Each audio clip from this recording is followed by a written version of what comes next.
بسم اللہ الرحمن الرحیم۔ عزیزان من، آج ہم ذریعہ تعلیم کے باب میں کی جو مشق ہے وہ پڑھنے جا رہے ہیں۔ تو دیکھتے ہیں، سب سے پہلا سوال ہے، ذریعہ تعلیم اصطلاح کی وضاحت کریں۔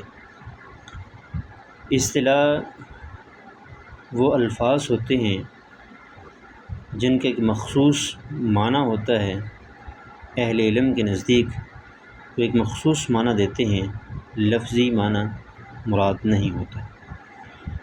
یہاں پر ذریعہ تعلیم کی اصطلاح استعمال ہوئی ہے تو اس کی وضاحت یہ ہے کہ تعلیم حاصل کرنا جو ہے وہ ضروری ہے ہر شخص کے لیے، لیکن سوال یہ پیدا ہوتا ہے کہ تعلیم جو علم حاصل کیا جائے اس کا میڈیم کون سا ہونا چاہیے، اس کا ذریعہ کون سا ہونا چاہیے، کس زبان میں وہ علم حاصل کیا جائے، مادری زبان میں حاصل کیا جائے، قومی زبان میں حاصل کیا جائے یا کسی غیر ملکی زبان میں حاصل کیا جائے، کس زبان میں وہ علم حاصل کیا جائے۔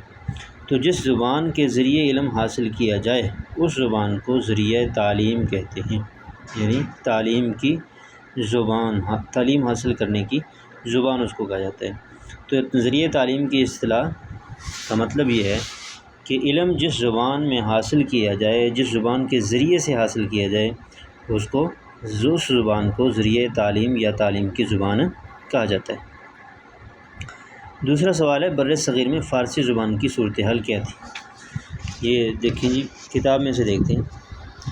جب تک فارسی اس ملک کی سرکاری اور دفتری زبان رہی، یہی ہماری علمی اور ادبی زبان رہی، لیکن اس کی حیثیت ایک اجنبی اور غیر ملکی زبان کی نہ تھی۔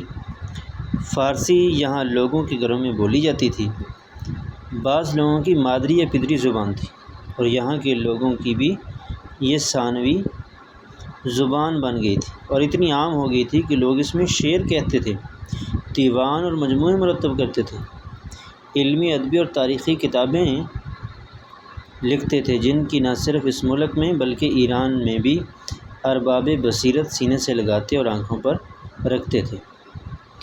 تو یہ صورتحال تھی جی فارسی کی۔ دوسرا سوال ہے،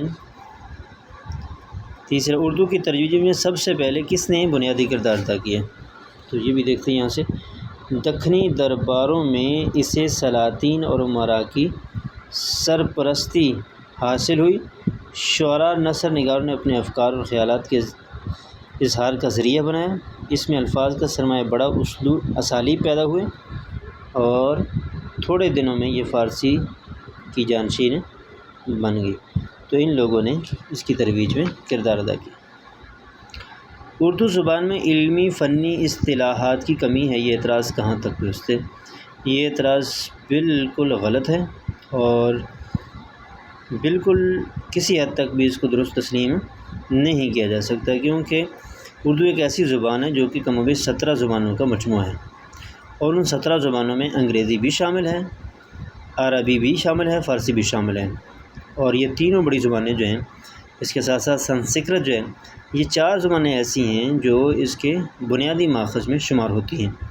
تو ان 3 زبانوں کے مجموعے کو اگر اردو زبان کہا جائے، 4 زبانوں کے مجموعے کو، تو علمی اور فنی اصطلاحات کی کمی کا جواز یا اعتراض جو ہے وہ بالکل بچگانہ محسوس ہوتا ہے۔ وہ کون سی اقوام ہیں جنہوں نے اپنی قومی زبان میں سائنس سمیت ہر میدان میں ترقی کی ہے؟ تو جرمنی، روس اور جاپان، یہ تینوں ملک ایسے ہیں جنہوں نے اپنی قومی زبان میں سائنس سمیت ہر میدان میں ترقی کی ہے۔